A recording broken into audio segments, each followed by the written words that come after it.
Star Trek at New York Comic-Con? Whoa, fandom.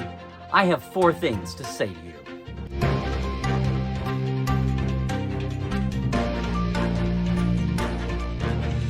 Hey, it is Dr. Trek, Larry Nemecek, coming at you from the heart of Trekland and just letting the dust settle a little bit on all the Trek headlines. So instead of a hot take or a quick take, you get a second opinion from Dr. Trek. Look, I have been writing, editing, interviewing, witnessing, hosting, archiving, dot connecting, and yes, fanning Star Trek for a while now. Through a lot of years and a lot of eras. So I've been thinking, these headlines coming out of Star Trek's New York Comic-Con show are awesome. And you know, what a difference a month makes, huh? Boy, it was obvious they were saving all the big headlines across all the Star Treks for New York Comic-Con. Not so much Star Trek Day. That's okay, we've got it. It's going to be unrolling between now and when all of these series premiere. But boy, not so much what the studio gave us, but sometimes these last few days, what the fan reaction has been, even sometimes in the moment. Prodigy. It was great to see Kate. It was great to see everybody there. What was it, Borg? What was that, Cardassians we saw? Or Denobulans? There was a lot going on there. In fact, it was almost like this very TAS-ish style. A very colorful 70s style on the aliens. But what got me was the aftermath reaction.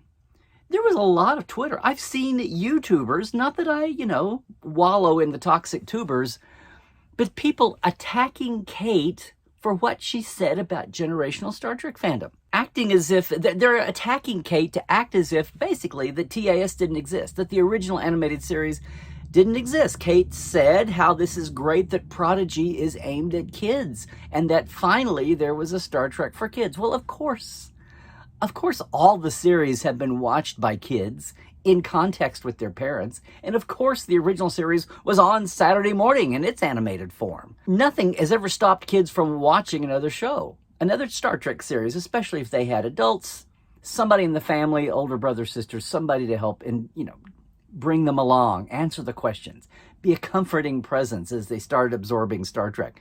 But people are attacking Janeway like she's a studio shill. When she's talking about it's great to focus, no, we have never had anyone with kid-centric concern and attitudes and goals and aims working on an animated show for kids. Not Lower Decks, okay. And no, not even the animated series on Saturday morning. Dorothy Fontana was the associate editor, the animators, the content of the show was Gene and Dorothy, and the writers they hired. Dorothy Fontana specifically said, it's too good for Saturday morning. Sure, it's on Saturday morning, but this will not be a kiddie show. We're going to make it as adult and as thought-provoking as we can. And yesteryear, need I say more? Among all the highs and some lows of the animated series run, it fulfilled that. And it's amazing, can you say, Satan incarnate, what they were giving kids on Saturday morning. Can you say euthanasia of a beloved pet? But that's Star Trek. Now, not to say that Prodigy is a kiddie show either.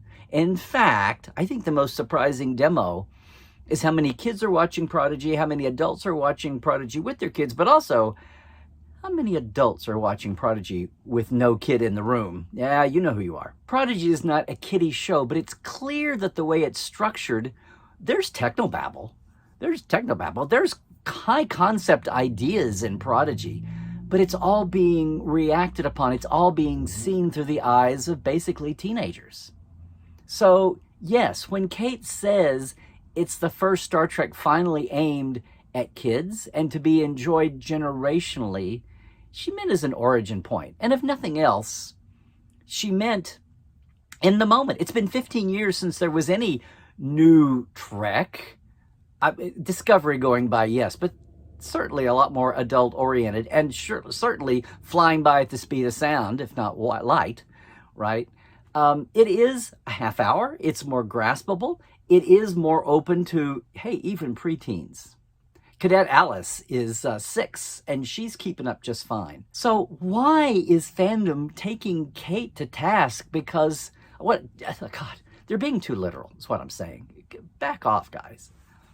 My one critique of the whole panel is it was awesome to see Jamila Jamil there, but did anybody ever mention what role she played?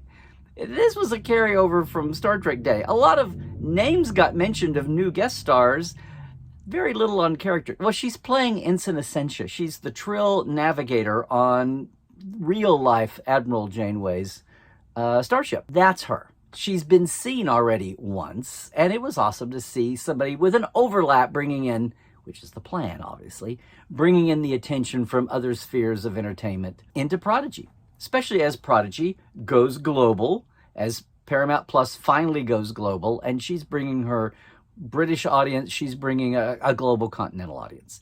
Yay. But lay off Kate, can we? And then, hey, that Picard panel. It lived up to the hype.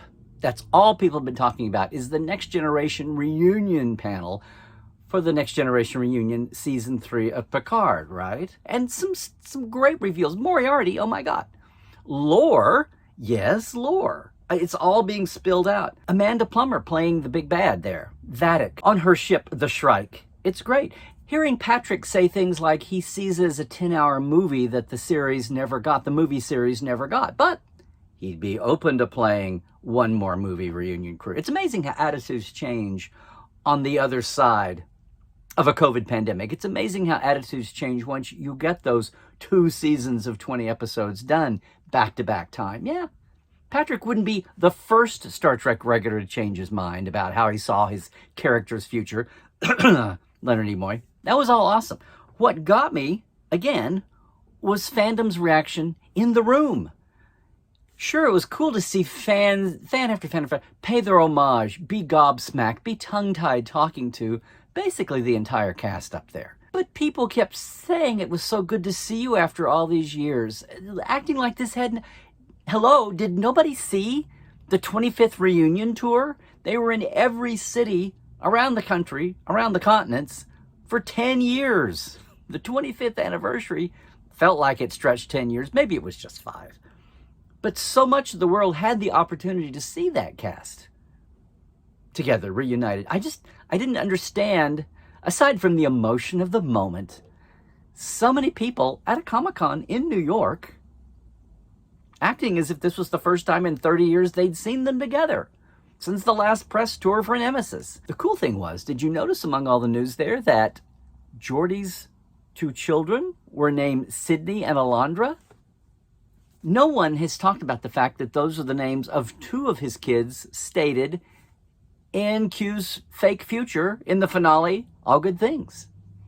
Does that mean something? Is that some kind of uber quantum flux continuity that a lot of universes and timelines overlap, even though they might be fake, even though there may be a creation of Q?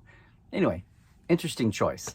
The other thing, fandom, everyone is assuming that lore has been put together by us, that lore has been reassembled by us. That never struck me. Obviously, some of the nefarious elements at play here, they're probably the ones that reassembled lore. We'll figure it out. And yes, apparently Lore had the aging chip. Somebody must have got the memo through to Brent that it was okay to be an aging Soong-Tyke android because they had an aging chip. Hell of a lot easier to pull off than an emotion chip, am I right? Finally, I'm saving Discovery for last. Yes, we're going to talk about Discovery. It was one of the 3 panels. Josh Horowitz was moderating all these panels. Josh talks about being a big fan of Star Trek. He was excited to be there, excited to see all those casts together. He was acknowledging the rough road that Discovery had getting launched. I understand that's where he was coming from. And it was cool to get all the headlines of casting and news. Some of it was new. It was great to see everybody there. And yes, giving Michelle Paradis, as well as Terry Matalas, the writers and the Hageman brothers, sure, Ben Heben on Prodigy. This go-round, we got the showrunners back out with the cast. So I'm glad to see that. But one thing, he said, we've had a different flavor in Discovery every season. But the through line of the show is watching our characters evolve. The fact that we do kind of choose a different flavor for every season, but have a very consistent through line, and the consistent through line is watching our characters evolve together. From the beginning, the title Discovery was chosen for a reason, because we wanted it to be about each character's evolution and their evolution as a family, and they've gone through so much together. Which struck me odd. Maybe it did you, maybe it went right by. Isn't the through line of every series to watch the characters evolve? Star Trek or otherwise? I mean, otherwise you have a static show, but oh ho, we had decades of static TV. Does he mean that he was expecting Discovery to go back to the days of, not the original series, I mean, Dragnet or Gilligan's Island, where nothing could change? It was a reset button every episode? I don't know. It just struck me oddly that he said there's been a different flavor at every season, but the main thing was watching the characters evolve. Well, I want to know how they're evolving within the confines of their universe, of their timeline, of their culture, of their government, of their space, of their surroundings. And yes, we got a huge leap seeing that whole 32nd century is what is the status of where they are. And we figured out that there's a burn, there's a division, the Federation. We get all the technobabble, but just seeing Earth and Trill and Vulcan and Romulus, just seeing what the aftermath, catching that up, I think those are some of the most powerful episodes of season 3, was seeing them interacting with their environment, updating us. I'm not being a canonista here. Characters are going to evolve in any series and in any Star Trek. Can we please have something with the characters? And we're getting that. We're getting that. I just thought it was an odd take to have. Well, with that, I am signing off on this second opinion. But what do you think? Hey, drop a comment below and like and subscribe. Boost the signal. I dare you to subscribe for some Star Trek sanity. Most of all, hey, if you crave more Dr. Trek and our Trekland point of view, check out all of our Trekland pods and experiences and live streams over at LarryNemecek.com. Trek well, everybody.